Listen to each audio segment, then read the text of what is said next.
Tech Talk with Matthew Dickerson. Matthew Dickerson. Tech Talk. Sit back and relax. It's time to talk technology. Hello, whiz kids and puzzlers. Grab your pencils and jotters. You're going to need to take extensive notes today because it's time for another problem-solving episode of Tech Talk with Matthew Dickerson. Now, we're casting our eyes to the skies today, crossing our fingers and toes and hoping for signs of life all the way to infinity and beyond. Let's see where that gets us. We've got a bunch of developments in AI tech to talk about today, conducting scientific research, offering therapy, and even playing Cupid. Is there anything that AI cannot do? And we'll test that out in minutes. And smart rings just keep getting smarter and smarter. We'll show you how you can be one step closer to being a comic book hero. All that in good time, though. First, let's welcome to the microphone the man of the moment. It's Matthew Dickerson. Give it up for Matt, folks. So do you see yourself as a puzzler? Do you like solving puzzles? I have loved solving puzzles since I was knee-high to a grasshopper, since I could hold a pencil. Are they the mental challenge puzzles or the physical puzzles where you've got to get the ring through the hoop, that type of puzzle? I'm both. Anything that exercises the brain and requires a bit of lateral thinking. Yep. I find them so frustrating at times. You know, those little unhook the rings or whatever. Yep. But yeah, so frustrating. You want to throw it out the window, but I'll keep going until I get it. I'm very, very persistent. So some of my favourite ones, you talk about lateral thinking, with the lateral thinking problems that you'd create if you had to. You might read about them somewhere, but the things like... I liked logic problems. Did you ever do those? Well, I used to do with the kids in the car. I used to call them lateral thinking problems, but logic problems. So there'd be a pool of water on the ground and a man hanging from the ceiling. Was it murder or suicide? And then you got a block of ice was the thing that he stood on to then fall off. And so that type of thing, but macabre, talking about suicide, but it was that type of thing where you'd have this problem that you'd have to go through. And so that was... And it's really frustrating when the person who's answering the questions is really cold and just goes, yep, nope, yep. And, there's no hints at all. No, that's right. Yeah. My brother used to infuriate me with those. But they're good because you can make them up as well. When you'd run out of standard problems, you'd kind of make up something. Yeah. And actually, I remember I won a radio competition one time with that type of puzzle. I'm not sure if puzzle's the right word, but they do these little Sherlock Holmes quizzes in the morning. Yeah. And the trigger for this one was it was a particular model of vehicle that was a diesel engine, and the person giving his alibi talked about the fact that he had to stop because of a problem with the spark plugs. And so the solution was, of course, diesel's got no spark plugs. Kaboom. So go Sherlock. That sort of little thing where you're just looking for some little bit of knowledge and just narrowing down. And the old Sherlock Holmes quote, which I'm going to get wrong, but basically eliminate the impossible. Whatever's left, no matter how improbable, will be the answer. And so that sort of process, that problem solving. So I'm the same as you. I enjoy puzzles of a whole variety of different puzzles, which can be frustrating for people around you, I think, more than anything else. Yeah. So one puzzle I had recently was with some clients one particular client who had upgraded their NBN connection, so faster internet, fantastic. We've now got in Australia, finally, multi-gigabit connection. So not just gigabits. Finally. That's right. Not just 1,000 megabits per second, but up to 2,000 megabits per second on NBN. If you've got fibre to the premises or HFC, you can get up to 2,000 megabits per second. Fantastic. Now, even before, when we started off, we had 100 megabits per second with HTTP, and then we got some faster speeds as we went on. But I had a client who recently upgraded their speed, and multi-gigabit, fantastic. And they were complaining because when they're doing some speed tests, they were only getting 100 megabits per second, and they upgraded. And I mean, look at the connection and checked it, it was all okay. And then I realised that the router they were using was a relatively old router in the scheme of technology terms. Old clockwork one, wind up. It's not quite that bad, but And it still had 100 megabit per second port that he was plugged into. So even though his internet connection was fantastic, that's faster, the actual port that he's plugged into. So then I started thinking about it. You could actually see the internet sort of falling out at the connection there. It was spilling onto the side, so they had to... So when you look at now, many routers out there have got gigabit ports. There's a lot of switches out there. Most networks, I would suggest most local area networks are running on gigabit speeds, which is fantastic. But when your internet is now multi-gigabit, then suddenly... hold on, this gigabit port on my router is no longer good enough. So there's going to be I'm not saying everyone's getting 2 gigabits per second at the moment, but that's certainly happening. There's going to be a huge market there for people who need to upgrade their router to have multi-gigabit ports. And they're not that common, but you've got ones around that are 2.5 gigs, 5 gigs, or even 10 gigs per second. But what amazes me about all of this is I can remember the days when most of the networks we used to install were 100 megabits per second. And then came along gigabit routers, switches, and we've gone, wow, look at these networks, we're upgrading to 1,000. Now, that was on a local area network. That's when a computer was 20 or 30 metres away. We're now getting to the stage where we've got gigabit, multi-gigabit, on connections that are not just 20 metres away, hundreds of kilometres, thousands of kilometres away, and we're going at that same sort of speed. So that blows me away. Yeah, it's like everyone's got an autobahn now. That's right, yeah. And not everyone. There are still probably. Sorry. But some people have got an autobahn that's feeding into a little dirt track. That's about it, unfortunately, yeah. But it's quite fascinating just how fast we're going. So be mindful of that when you do upgrade those. Bring on the progress. You'll need your hardware to make sure it supports it. All right, it's time to start moving and shaking with our first story today, folks. Now, if I can check my notes, if you're like me and love a humongous double helping of Christmassy mirth each year, laced with a liberal smattering of nostalgia around every tree, every December, then you're going to love what Hallmark is bringing to the Yuletide season this year. Ho, ho, ho, Matt. It's late November, so all bets are off. How can you make Christmas this year even Christmassier than last year? Well, it's interesting, isn't it? It feels too early still to talk about Christmas, but we seem to talk about Christmas. I reckon late November's okay. Yeah, it's probably not too bad. Yeah. And we will have, of course, coming better up. Better than September. Better than July. It will be coming up. It'll have to be 7Gs this year. Last year was our 6Gs, our glorious, great gadget gift guide for geeks or something like that, whatever it was. Okay, you've got a challenge. That's right, but this year it'll be 7. I'll come up with 7Gs. Oh, you've got it already to go? No, I haven't. No, I've got to come up with that. Hence, I can't remember what it was from last year. But we'll have that coming up. But this isn't part of that. This is just one that I thought was fantastic because we hang things like reindeer on our Christmas tree. Yep. Completely relevant. That's right. I remember the last reindeer I saw roaming the streets. But you know what? I always associate Christmas with reindeer and snow and Santa in a big woolly suit. And in Australia, we don't have too much snow that we see.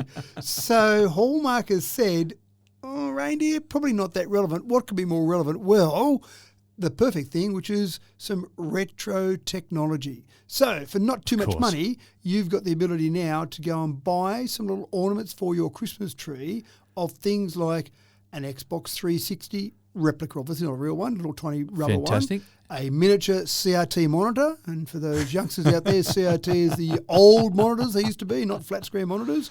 You've got things like Nintendo gaming consoles. You've got, if you're a big fan of Star Wars, you've got the Empire Strikes Back carbon freezing chamber hanging off your tree. Fantastic. Let the Wookiee win tabletop display you can have. You can have things from Terminator 2. You've got even Star Trek. You've got, actually, this one's a bit flashier. This is a bit dearer too. A Star Trek display that's got light and sound effects, but that jumps up a bit in price. That's $125, that one. Worth every cent. Probably right. I just like the idea that we're getting to the point of having something. I've actually thought about taking old floppy disks or some old video cassettes, just the small ones that you put in the cameras, not the large VHS ones, and hanging them from the tree just to say there's something hanging from the tree, but it's not reindeer hanging from the tree. So the Christmas purists are going to be crawling in their own skin right now. They're going to crawling out of their skin, I should say, about this. Possibly, yeah. But no, bring it on. I love, Christmas is an evolving tradition. And I have no idea off the top of my head why we decided that reindeer were important to Christmas rather than Xbox 360 replicas. So, Santa's sleigh was never towed by Xbox 360 replicas. True, that's probably a minor part of it. 360's original. But no, nevertheless, I'm all for it. I love my nostalgia and I love my Christmas. So to smush the two together, bring it on.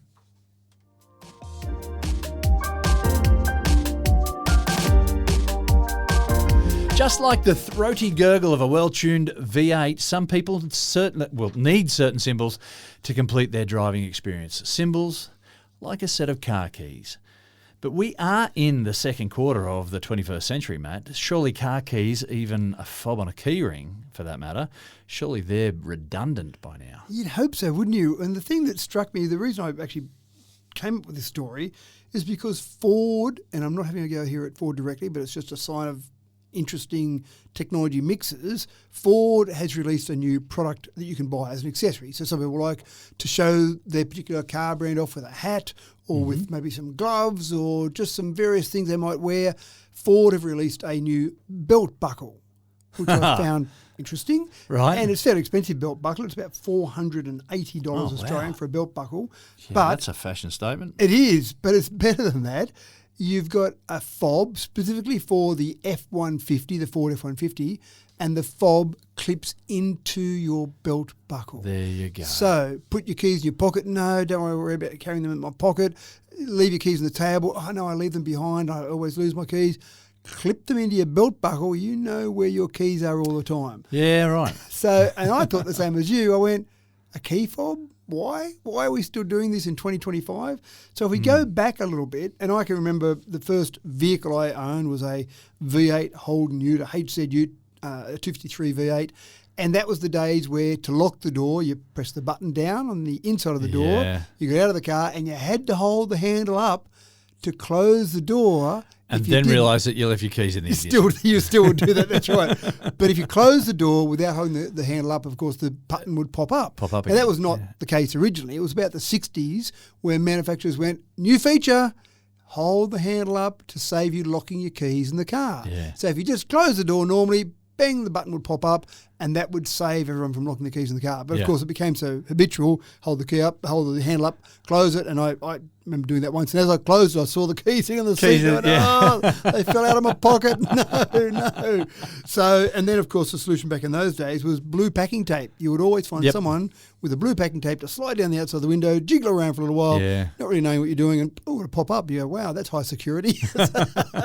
So we went past that, and we got to the stage where central locking, how exciting was that? Yeah. That was the early 90s that most cars started coming out with central locking, Yeah. pressing a button and unlocked it. In fact, and there's lots of industries that have fallen by the wayside, but I remember there was one particular, or a number of them at the time, there's one I remember in particular, brand of stores that focused on central locking installation for your older vehicles. So their whole business model was around that, and they also did car stereos because your car didn't have a stereo. It might have had a radio, Yeah. but didn't have something you could put a cassette tape in. So that was their whole business, was basically car stereos and central locking. And gee, you wouldn't sell many of either of those right now. Yeah, I think, So- be out of business. That's right, you would be. So central locking was pretty cool. And then it was probably the late 90s, early 2000s where you got to the stage where you had the proximity key. So you basically left the key in your pocket, and Yeah. as you walked up, you picked it, grabbed the handle, and it knew that the key was nearby. It would unlock, walk away, press the button on the handle, and away you'd go. So you think that's pretty cool. That's 25 or so years ago that we had that. Yep. And then I remember the first Tesla I got was 2017, and a key? What do you need a key for? Yeah. It's just an app on your phone. I went, oh, that's the go now. So how cool is that? And that's where some car manufacturers started bringing out their own apps like Tesla did. And so you can unlock the car from your app. You didn't have to be near the car because it was connected to the outside world. You could start the car. I'd actually let a friend pick up my car and drive it from somewhere that I was nowhere near him because I could unlock and start the car remotely for him to get in the car and drive it away. Fantastic. You could share access with your key, all these wonderful things from an app. And I went, this is the go now. Yeah. Those keys are so yesterday. And then Apple jumped on board in 2020 and they made a big announcement at one of their, I think it was their developer conference, not their normal September conference launch, their developer conference launch, where they announced they'd done a collaboration with BMW as the first car company, and they've got the, get ready for it, car key. Is that the best they can come up with? This is Apple we're talking about here. Yeah. So they've got the concept they announced back 5 years ago where you could use your Apple Wallet for a car key. But surely it had to be called iKey or iCar key. But no, it was called car key. And so BMW, you bought one of those BMWs, you didn't need keys, you used the Apple Wallet. But that was 5 years ago. And we've seen a few companies jump on board with the car key concept from Apple. But you've got Kia, you've got Hyundai, Porsche's going to doing it soon as well, but not a lot yet. And that was 5 years ago. Because people still need to have something they can hold in their hands that indicates that they are about to jump in a car and drive.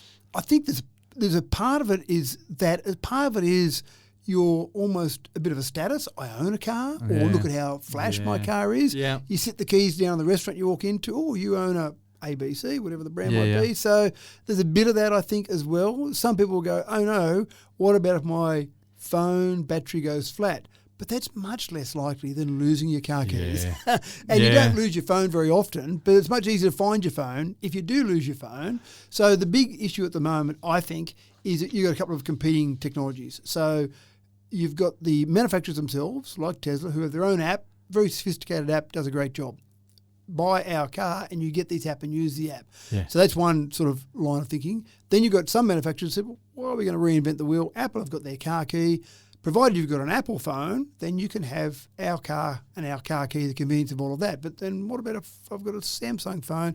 Yeah, we don't cater for you, sorry. So then you're excluding a bunch of people. Yeah. So that's tough. It becomes a little bit complicated. It does. And then you've got the best part is the Car Connectivity Consortium. Can you believe it? There is a consortium that's been created around the car connectivity, and they're trying to introduce universal standards so you can have a universal process to get in and out of your car with your smartphone. So if you haven't done it yet, if you haven't got a car that does it yet, there'll be a time in the very near future that you will do it. It's progressing, but just probably not as quick as I thought it would have. Well, I had a similar thing happen to me just this morning, actually. So our car last night had an update. Our EV had an update, and my phone hadn't taken on the update yet. So I was able to drive the car, and had done the update, must have been during the time that I was driving when I went to get back in the car, because when I went to get back in the car, it wouldn't recognise my phone at all.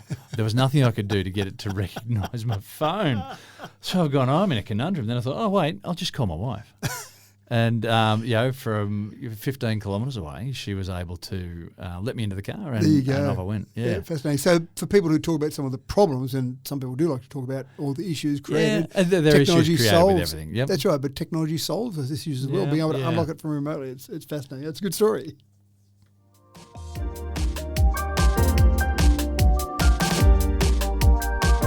You've got to hand it to the dreamers. They are the ones who maintain hope despite all evidence to the contrary.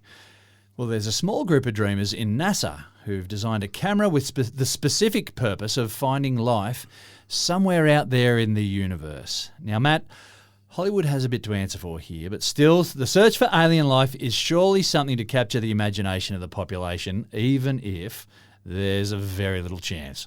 Well, it certainly has captured the imagination forever, and I think you're right. Maybe Hollywood has a bit to answer Well, to. you say forever, but really, aliens only came into existence sometime around, I want to say the 40s, or before that it was angels.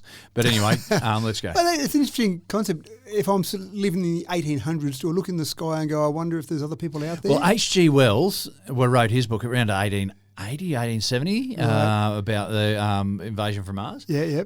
And so people were aware that there might be something out there as we got more aware of the planets. But for a lot of people, they were still just pinpricks of light on a black background, and that was Well, it. that's probably true too. So you're right. We've probably progressed it a lot for a whole range of different reasons, and we keep looking for different signs of life. And so we look out there, and I think it was Stephen Hawking who said that when you just look at the sheer numbers, when you look at the potentially billions of habitable planets that are out there in the universe, for us to go, nah, we're it, is maybe a bit egotistical, but never underestimate the power of ego. No, but that's it. But the thing that gets me is that, there might be other life out there, but what if it's just slime? What if it's just bacteria? We're assuming that it's intelligent and it's making spaceships, but that's another step ahead. That's right.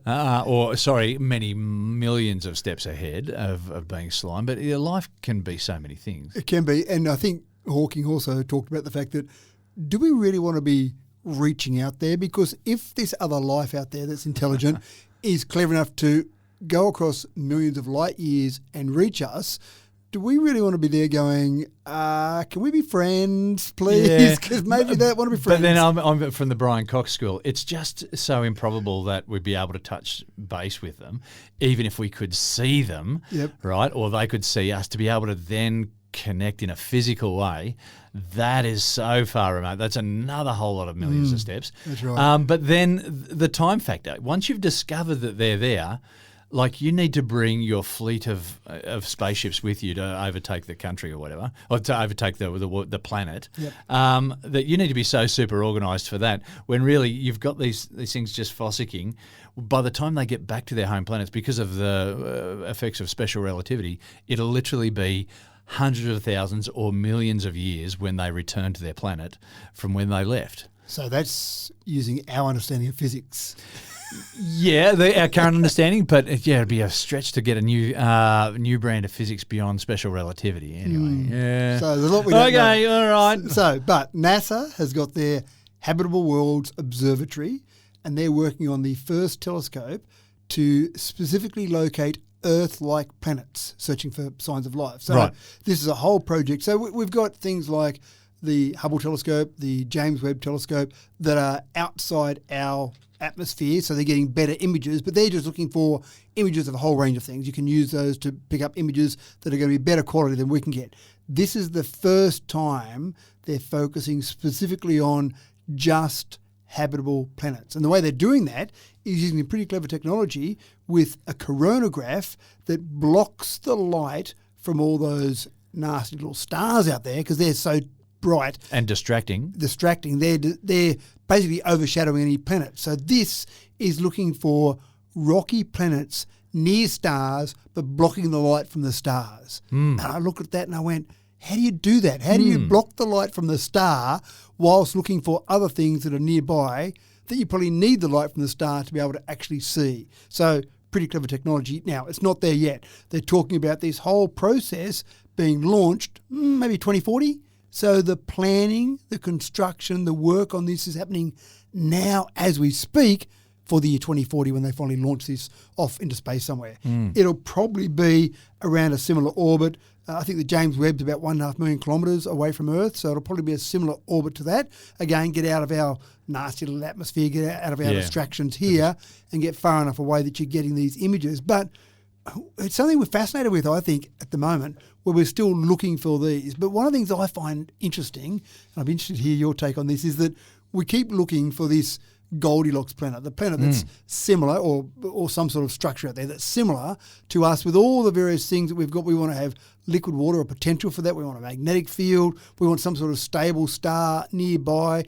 We probably want a balanced day-night cycle. We want all these things that we understand for our carbon-based life to say, oh, there's a planet that's a Goldilocks planet that could have life on it. But are we missing the point here? We understand life as us, but you could have life based on ammonia or maybe a silicon-based life, or there are a whole range of other things that we may not understand that life may exist on planets that are nothing like our planet. So does that then give us a whole bunch of extra planets that we could be looking at? So what I see there is we've got an understanding that it's based on science, and then everything else is fanciful.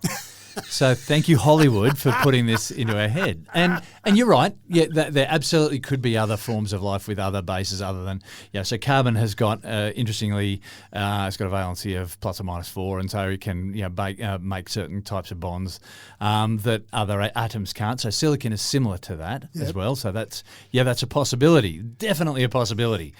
But we have to go with what we know, and then everything outside of that is just dreaming.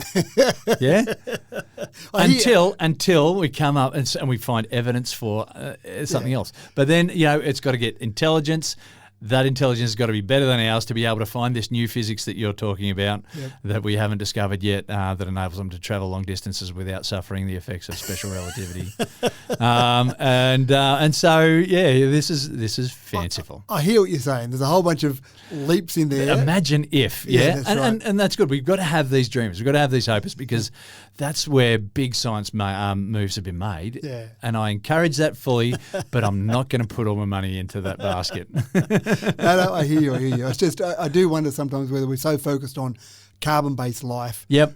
We just use our current understanding and think that's all there is. So the question is, what are we actually looking for if we're not looking for that? We're just looking for anything. That's right. But one of the things that struck me at the time, I remember wasn't even in high school physics. It would have been, or probably was high school, but not year 12 physics.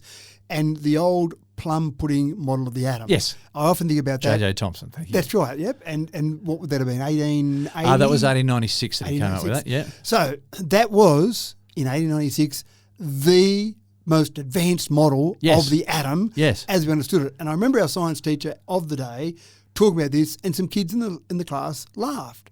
And the science teacher took a very dim view of that and said, just stop there for a second, children. this was the accepted model of the atom in 1896. This was the most advanced thinking.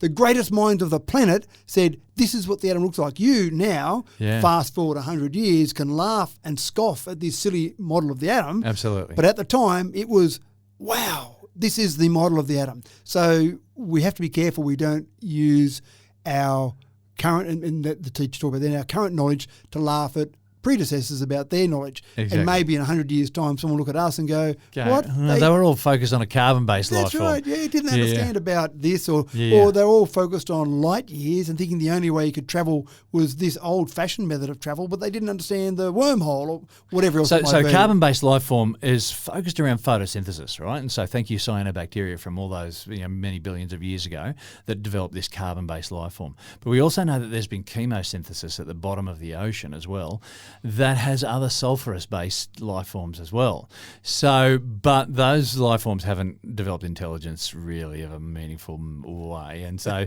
they're sort of floating around the bottom of the ocean too. So it's possible. It is possible that we could find that. But again, water's the problem here. We need to make sure we're finding water. But then is there something that could be living in ammonia? You're right. There could be. But unless we can find stuff that we recognise as life, I think we're still just fanciful. And I think you're right. I suppose it's about that broad spectrum of what are we looking for out there. And is there something living on Venus that can withstand 450 degrees Celsius and, that's right. and concentrated sulfuric acid? There might be. They're hiding away from the rest of it because they're scared about, we've seen those Earthlings over there, we don't want them coming over and talking to us. So it's a fascinating concept. But we do spend a lot of time and a lot of money looking out there for something, and maybe we should just solve world hunger or something like that. Maybe. Yeah, Neil deGrasse Tyson makes a really important point. If we have trying to develop the technology to terraform Mars, why don't we just try and use all our thinking to fix what's happening here? Make Earth better. We've already got something that works here. Interesting.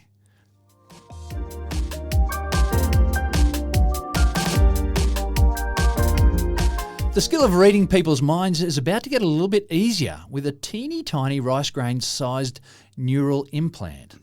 Now, capable of recording and transmitting neural signals from its cosy position inside your head, this could be a major game changer in the world of neuroscience, Matt. And thank goodness for rice. Yes, because it's a nice standard unit. We would have no idea of knowing the size of anything, although I do wonder when they say small long grain or short grain. Exactly, long or short. Can you please be more specific with your rice dimensions? Basmati? Is it like... There's so many varieties out there. So we've talked before about Neuralink, about Elon Musk's concept of having things attached, and they've actually got people out there that have got things attached to their brain and they can think and make some basic things happen, which I just find fascinating. Yeah. This goes a whole step further. Now, this one, just for the record, is not in any human's brain yet. They've been using our good friends, the mice, to be able to put these little tiny chips in and actually pick up signals. So to give you an idea of how large it is, we're talking about 300 microns long and 70 microns wide. So smaller than a grain of rice, thinner than human hair, or roughly the same as human hair in terms of thickness. So get a picture of that in terms of something very small. So you think, well, how is that of any use whatsoever?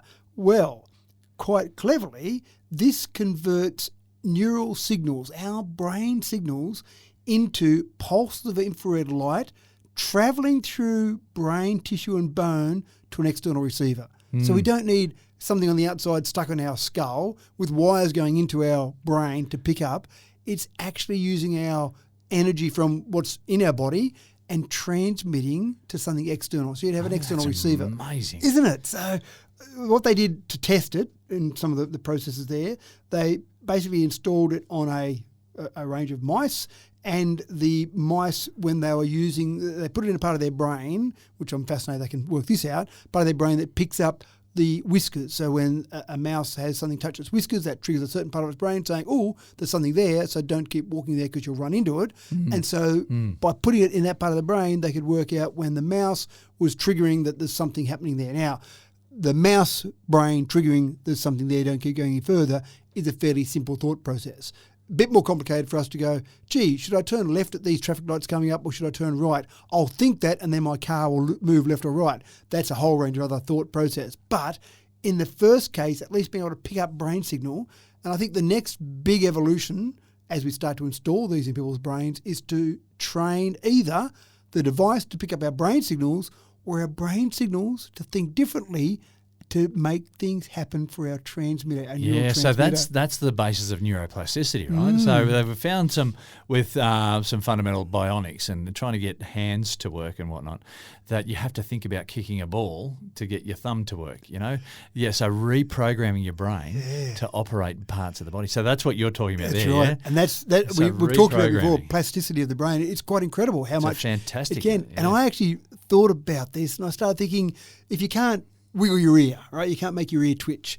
How do you say something? I've seen people do it. I've seen people say, I can wiggle my ear, you can't. I'll teach you how to do it. Just think like this. But how do you think to wiggle your ear not gonna happen. if you can't wiggle your ear? And I think it's something like that. I think you'd be sitting there going, I want to think to make the mouse on my screen go up.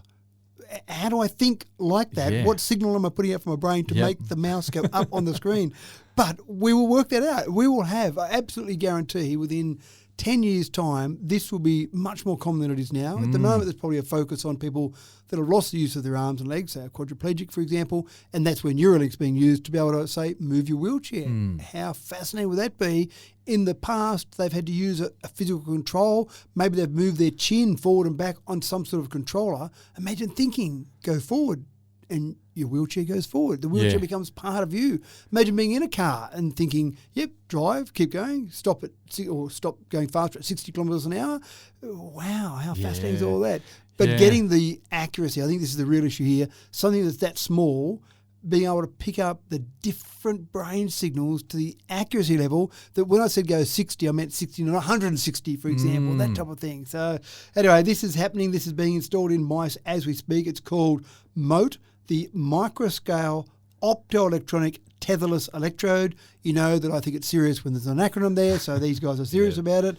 If they haven't spent some time researching an acronym, then they're not really having a go. No, that's right. So these guys are serious. It's a dead end. It's a dead end, completely dead end. And I think where researchers talk about this going further will be not just our brain, but putting something of this size into our various organs. So, for example, it might be in our heart. It might be in parts of our body that we're trying to monitor at a micro scale to see what's happening there for ongoing health, for example. So just having some of these bits installed in our body and being able to have some physical receiver saying what's happening with our heart at the moment, what's happening with our various bits and pieces of our body. Not something implanted under the skin there that bulges out and, is really showy. It's just something as discreet as a grain of rice. Yeah, that's Goodness right. me. Yeah, it is fascinating. So there's a whole range of technology development happening in this area, and I suppose keep your eye out for it because it's just happening. Bring it on.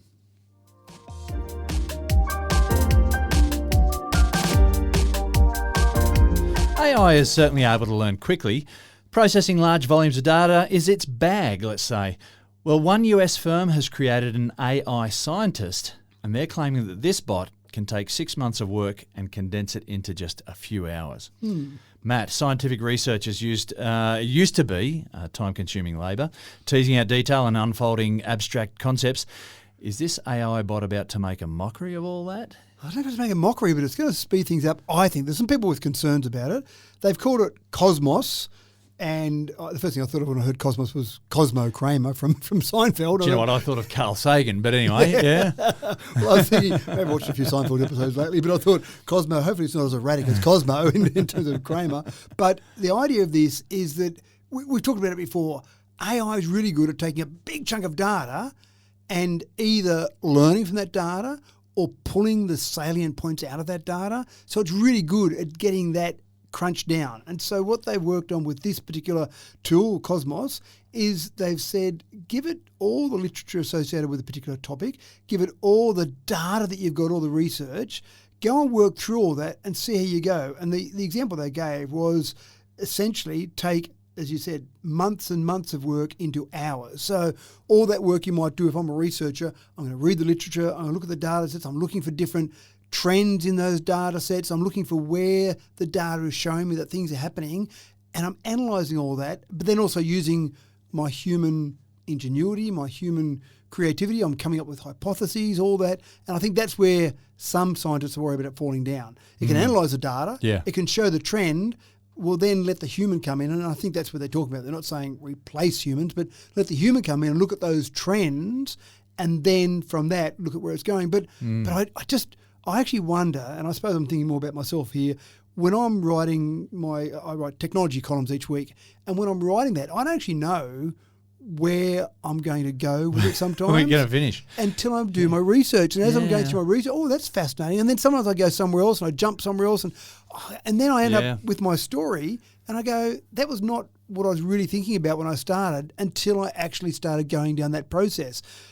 If you just were presented with the final conclusion, in other words, AI did all the analysis and said, here's the conclusion, I wonder sometimes whether you'd miss some of those little steps along the way and you might not come up with some other hypotheses because of that. I think a big question is too, and this has become the big catch cry of recent years, is correlation and causation. Yeah. And can AI can definitely pick trends and patterns, and do they then make the link directly to causation? Because that's the mistake that a lot of people have made, is in seeing a trend, then attaching directly causation to it. And you're talking about things that are completely unrelated. So I look at a trend and I see that the temperature has sat above 28 degrees every day for the last month, and we've got an increase in car accidents. Were they totally unrelated? Was there some link between those two? And so having a good scientist try and work out whether there was a linkage or whether it was just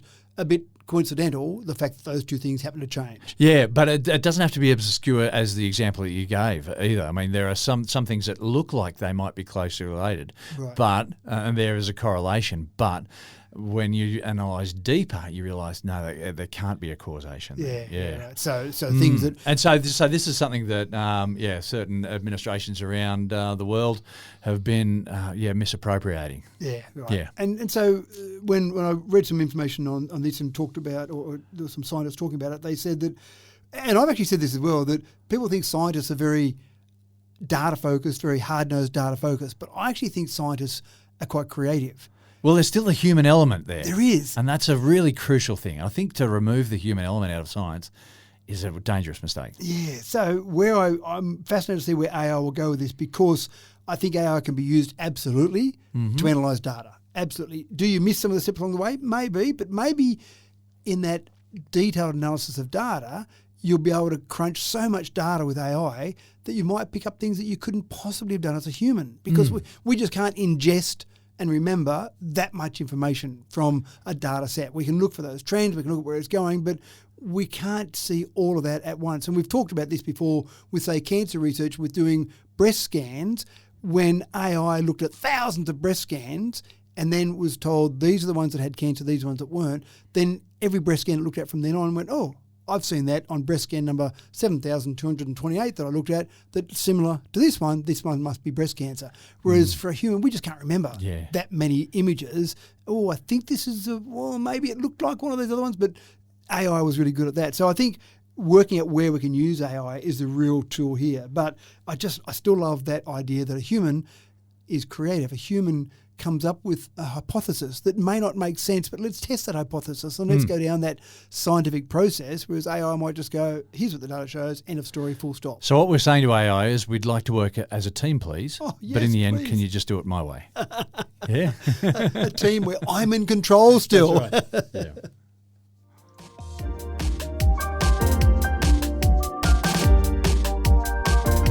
"25 years ago, experts were predicting an epidemic of mental health issues here in Australia, and it will surprise very few people that this prophecy has come true. The strain on support resources is enormous, and given the nature of the beast, extended wait times can come with a severe social cost. 24-hour dial-up counselling has been around for decades, but Matt, with resources so thin on the ground, is there somewhere that AI may be able to help, or be a help or a hindrance maybe?" What was the prediction based on 25 years ago? It was just that where we were with, and I just remember talking about this in certain professional learning that we had in teaching, that they were saying that, we've got kids coming through now that will be giving birth to kids that are likely to be having mental health. Just looking at patterns through the 80s and the 90s to see how things were growing and to look at pressures that were developing on people. Yep. We got pressures on us now that we didn't have 20 or 30 years ago. ago. And so, they come at a cost, and the cost is a lot of mental health. I've got to say that using phones and stuff like that, there's a lot that's been attached to that. Now, whether or not that was predicted 25 years ago, I don't know, but they were forecasting that there were going to be issues in the future. And I don't remember it from 25 years ago, but look, I think it's right. Now, what we're seeing today, it's easy for me to go back and say, oh, yes, 25 years ago, we could see this coming, but I don't remember that we were Well, yeah, I just remember these PL sessions, and it just seemed very ominous that we were staring at this in the future and thinking, okay, well, we know it's coming. How can we better prepare for it? And I don't think we had any answers. We didn't have any answers. So one of the ways we're preparing for it, or one of the ways we're dealing with it now, not so much preparing for it, is using AI. A bit of a talk about AI today, but it is such a hot topic at the moment. And I found some examples where one particular person had some work-related PTSD, and they were working with a therapist, but sometimes that therapist wasn't available. If I'm feeling particularly the effects of PTSD at 3 o'clock in the morning, I'm probably unlikely to get my therapist. Now, I might be able to get some of those wonderful services like Lifeline out there, but that's not my specialist that knows me. That's someone generic, which I can still talk to and provide a great service, but it's not the same. Yeah, that familiarity, particularly with mental health, counts for so much. That's right. So there are some AI tools that are built already where people like that are turning to basically get some immediate help. Now, the thing that's fascinating about this is that when you talk to some of the psychology experts about this, they say one advantage that AI definitely has over humans is the ability to recall past client details. So we talked about that just a moment ago in terms of recall. So when you start talking to your AI psychologist, the AI psychologist can seem like they're very much in tune with you because they can say, yes, you've talked about this before, James. On a previous session, you talked about the fact that your big brother was mean to you in childhood. So whatever it might be. It's only some of the time, but when he was mean, he was really mean. Yeah, that's right. So the AI tool remembers that much better than any psychologist. And apparently that's a big issue that kind of ruptures a session when someone in the psychologist going through the notes can't remember the discussion that you had, because you want that person to know everything about you and remember all those details about you as your psychologist. You want to be focused on you and you only. So that's one thing that AI is good at. AI is good at around the clock, but trying to build empathy, that's tough. There's some people it's hard to build empathy with. With having empathy built in an AI tool, that's really tough. So building that true empathy, building that true understanding. And I'm not sure if I've told you the story, but one day I was actually having a conversation with ChatGPT and it said, oh, yes, we humans, blah, blah, blah. And I actually stopped and said, hold on a second, Chat. You just said we humans. You just throw yourself in that with us. That's it. And I was fascinated by that. In sheep's clothing. That's right, trying to invade us here. And Chat's explanation was, oh, well, I sometimes say that to make it feel more relatable. I went, sure, but you're not one of us. Don't go trying to put yourself in our bracket. Back your truck up. That's right. But it's very easy to be having that conversation and feel like you are having a conversation with someone. So what are the pitfalls, I suppose, and what are the advantages? I think the advantage is certainly around the clock, able to access it all the time, remember everything about me. But I think when you talk to all the experts, it's about a combination of. So sure, use your AI tool at times. Use your AI tool at 3 o'clock in the morning. You're probably not going to be able to get your therapist at that time, but still have those sessions with your therapist as you go down the path, because that's certainly that human understanding is something that we just haven't got to. Because synthesized empathy is just that. Yeah, that's right. What's the old saying in sales? It's something like, sincerity is the key, and if you can fake that, you've got it made. So, and I think that's true with AI chatbots as well. But it's happening. It's happening now. It's happening more and more. People are going to have these conversations. People are going to turn to them. They're probably affordable. Many of these tools are free or low cost, so it's probably going to be something that's used more and more. And there is a bit of responsibility being put onto the various chatbot owners to say you need to have some people there that help train your chatbot to handle these situations, and that's a big tool or a big focus going forward as well. But it's quite fascinating where we're going with AI therapy. Yeah, and if I can just finish our therapy session, my big brother was actually a really good bloke too, by the way. Just in case he's listening.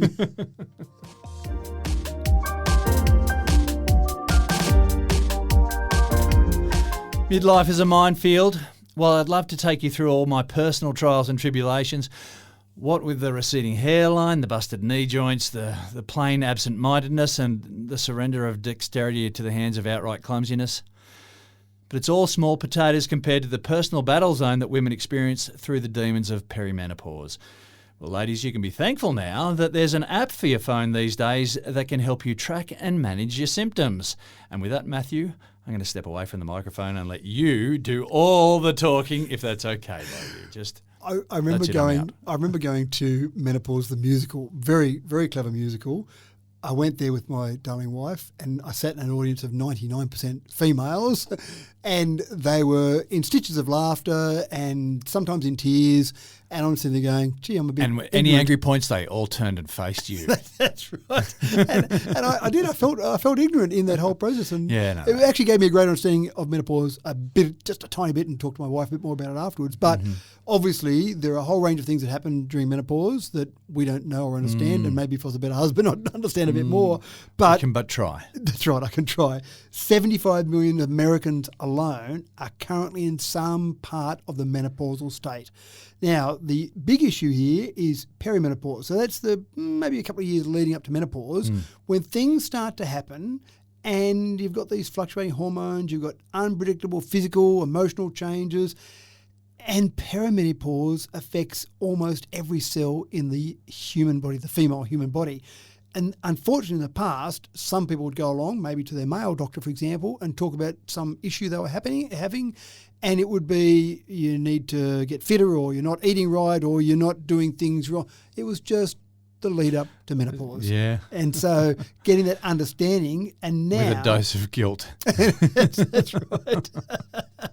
So now you've got a whole range of apps out there that you, and I will name them. I try not to name too many things on this show because I feel like I'm advertising, but it's no cash for comment here. You've got ones like Natural Cycles, you've got Flow, you've got Aura, O-U-R-A, and they're basically giving you a bit of an indication on what's happening in your body. Some of those are used typically to track cycles. Some of them might be used for contraception, for example, but because they're in tune with your body, they can also tell you what process you're at, what level you're at in terms of leading up to menopause. And so that's really important. So if you understand that, and they're doing things like they're looking at cycles, they're looking at heart rate, they're looking at, sometimes they'll ask questions, they'll ask for symptoms, for example, and they'll give you information to say what you're experiencing is part of leading up to menopause. So when you go and see your doctor, you can say, don't tell me I need to eat better or exercise more.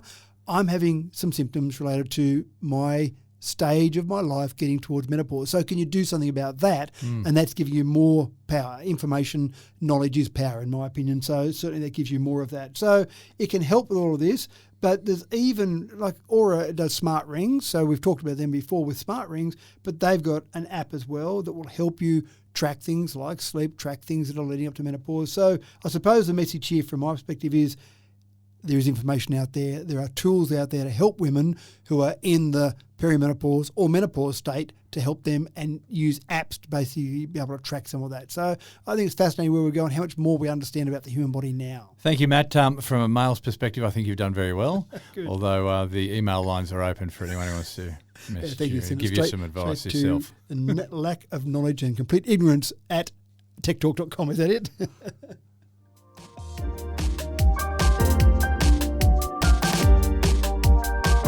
Now, online dating is a bit of a minefield, so I've heard. The lucky dip filled with time-wasting duds is a perilous place to find yourself when you're not even sure what you even want in a partner, or perhaps your expectations are so high that they require something otherworldly in a partner. Well, when your judgment fails you time and time again, perhaps it's time to let AI play Cupid. Matt, Dexter from Perfect Match rarely got it right. Is it okay to trust a robot with your love life 40 years later? Good old Dexter, you're going back now, aren't you? Yes. I'm not sure there was much science in Dexter, you know. No, there probably wasn't. If any at all. Yeah, there might have even a guy with his hand, as a puppet there. That's right. Pretending it's a robot. And I think it probably worked better for the show if they weren't really the perfect match. I think it was just two randoms put together and see what happens after that. And then the awkward video footage we see of the date afterwards. That's right. When they went on the date, I think the more awkward the better. It's actually quite interesting. One of my children, I won't name them, has fun on Sundays after they've been out and had a fun night on Saturday night. They'll go on a Sunday and sit around the lounge room, just a few of them together, and they cast their phone to the TV and start flicking through their dating apps to find the people they might have spoken to the night before, and looking at those and saying, yeah, I met him and I talked to that one, and all the rest. That's a tough game, that is. Tough game. But I don't know they're actually serious about dating. Yeah. I just think they're having some amusement time on a Sunday after they've been out on a Saturday night. And they told me about that, and I went, that's terrible. That feels like you're just going through. You're setting people up to make fun of them. That's right. It felt like that. But this is the problem with dating apps, and you and I have talked about it before. We're of the age that we didn't ever experience dating apps. No. We went the old-fashioned way, where you met someone at the pub or in your workplace or whatever it might be, in the environment, the physical environment you lived in. But it does seem silly that we don't expose ourselves to a much greater band of people than just the people we physically interact with, because our soulmate might be out there. We just never met them at the pub one night. Yeah, but too much choice for mine is just too much choice. Sometimes it's easier. Well, I mean, I got lucky. But, hi, how you going, honey? I love you greatly. Yeah. You're saying pull out? But I just reckon, if you, say plenty more fish in the ocean, that's just a lot of fish to have to go through. Well, I'm going with I was lucky that my soulmate happened to be at the pub that night that I happened to be there. Otherwise, and she found you. That's right. You didn't have to go and find her. Otherwise, my life would be destroyed. So the logic of having these dating apps with all these different people out there to find is fantastic, but they don't really do that. They're not really set up to actually help you. They don't care if you find your soulmate. No, they just want your subscription. But the issue has been that subscriptions have started to drop and share prices have dropped quite dramatically. Some of the share prices for some of these big apps out there, and I suppose Tinder, Bumble, Hinge, Grindr, some of those big ones out there, some of their share prices, say from maybe the early 2020, when COVID was around, they seemed to be very popular then, their share prices are down maybe 80 to 90%. Wow. So there's a big drop there. So what are you saying? We need more people to get on to Tinder? Well, they do. They definitely do. Yeah, right. But even the subscriptions have dropped just on a year-on-year basis over the last few years, have been dropping by maybe 5 to even 10% for some of these different apps. There used to be a lot more advertising. I remember hearing ads for some of these dating websites. You don't hear them anymore. No, and so there's obviously an issue there where it seemed to boom, and at the moment not so much. But you've got new players coming along, and some of these are integrating into existing apps, some of them are new players. Some of them actually will use existing apps and they'll basically overlay, and they'll charge you maybe $20, $30 to set up a date. And you go, well, that's crazy. I can pay a monthly subscription less than that.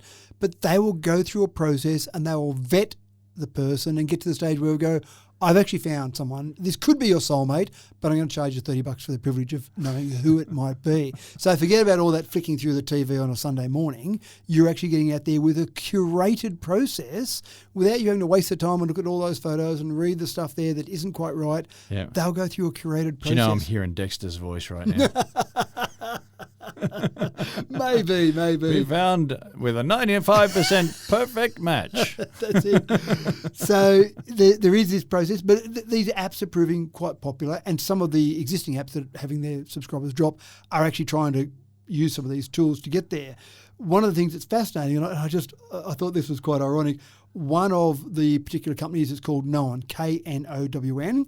They're basically using AI to try and line up a perfect match. Guess what they did?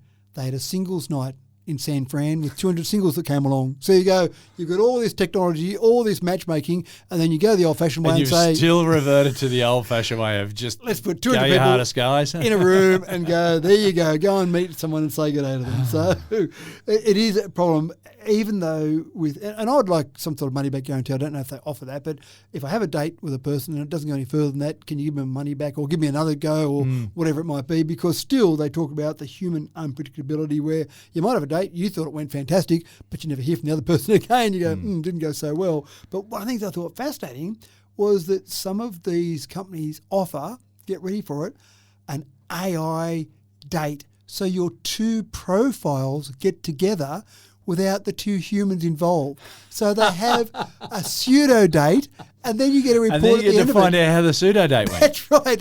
How did it go? Well, Cool. actually, no, he was a bit boring. He talked about And science so when all you the time. actually, when you get to chat with this person, you get to say, well, our avatars got along really, really That's well. right. So what do you reckon? And then the other one goes, no. That's right.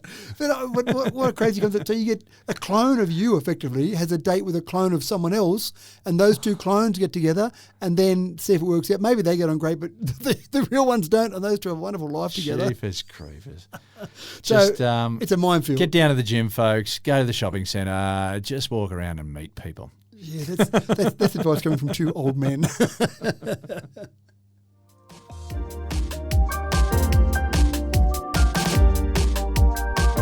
We've talked about smart rings before, but those designs were generally for measuring heart rates or capturing health bites and such. The new Stream Ring is different, though. Its purpose is to record and organise your voice memos. Now, Matt, imagine if the Phantom Skull Ring could have been his personal diary as well. Now, that would have been something. You're touching my So heart it could now. punch your face, and then it could have, Remember the face that it punched. You could leave a little note. Yeah, that was a really good one. I nailed him to the floor. So, do you have a notepad beside the bed when you go to bed? No, I don't. I'd need one. Yeah, look, I do, because I do, not always, but every now and again, we think, I've got to just chase I've got it an up. idea. Yeah, that's right. And Having scribble a it Jerry down. Maguire moment.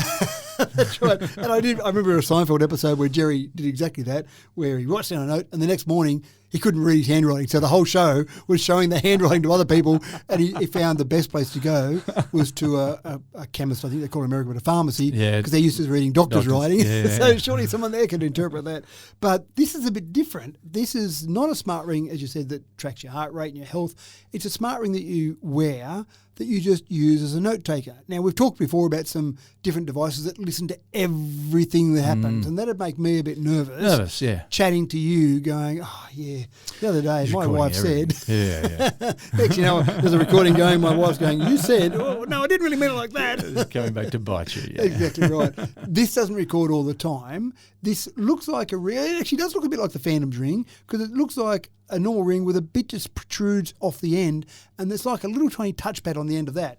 And what you do is you hold that touchpad down to start recording. So people know that you're recording if you're holding something in your finger, like just pressing on it with your finger and talking to your hand.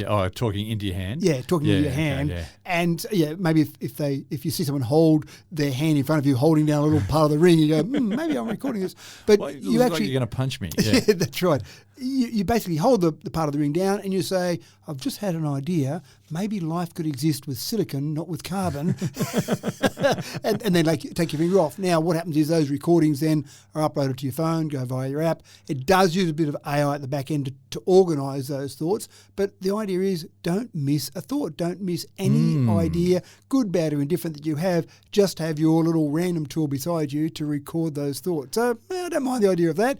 I certainly don't love the idea of being recorded all the time, but this is a little bit different to that, where you are just recording random thoughts and maybe sorting them out for some sort of use later, or maybe you'll never look at them later. Maybe you'll just have that and that'll still go into the ether somewhere. And plus, it just look cool if you're out somewhere and you got a whole lot of people around you, and all of a sudden you just start talking into your fist. Yeah, they think you may be a secret agent looking for some little device in your ear where you're listening to someone. Maybe you've got Tom Cruise on the other end of the phone that you're planning some heist or something. So maybe that's a good enough reason. Maybe don't worry about getting the ring. Just put any ring on, folks, and start doing it. And people go, I'm getting 3. That's right. And with the checkered flag dancing like a whirling dervisher, the message is loud and clear that this race is over. Tech Talk is done and dusted for another week. Thanks for another cracking Tech Talk, Matt. So do you think we solved any puzzles today, being puzzle problem solvers? We've helped people out. I told them to write everything down on paper as I was at the start. So, yeah. Then we're right. We're done. Email us and tell us what problems you've solved. And thank you for tuning in to another episode of Tech Talk with Matthew Dickerson. Tech Talk is a finely tuned piano of a podcast, playing just the right notes at just the right tempo to give you all the feels in just the right places. I'm your host, James Eddy, wishing you a happy and prosperous week ahead. May all your wins be big ones, and may your losses be gentle on you and easily accounted for. We look forward to catching you again soon. Until then, take care, and we'll see you when we see you.